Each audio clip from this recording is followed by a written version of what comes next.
Hello friends, welcome to my channel Pooja Patel. આજે આપણે આ વિડીયોથી ડ્રો કરશું ક્રિસમસ કાર્ડ યુઝિંગ પાયથન. એટલે કે પાયથનની અંદર આપણે ટર્ટલ લાઇબ્રેરી યુઝ કરશું અને આપણે ક્રિસમસ કાર્ડ જનરેટ કરશું યુઝિંગ પાયથન પ્રોગ્રામ.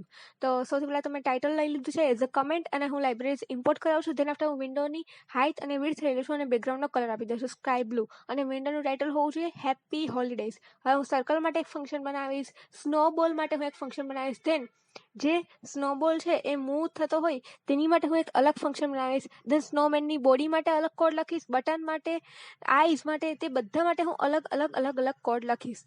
હવે ધેન આફ્ટર આઈઝ બની જાય એટલે nose, then after ground, then after આવશે હું અહીંયા જે કન્ડિશન્સ લખું છે કે for x in range integer width divide by 2 integer width divide by 2, તે બધું જે ફંક્શન છે એ સ્ક્રીનની જેટલી વિડ્થ છે એને ડિવાઇડ બાય 2 કરશે અને મારે જે પેટર્ન જોઈએ છે તે મને મિડલ સ્ક્રીનની વચ્ચે આઉટપુટ આપશે. તો આ રીતે આપણને ક્રિસમસ કાર્ડનું આઉટપુટ જોવા મળશે. હેપી હોલિડેઝ બાય પૂજા પટેલ, એવી રીતે.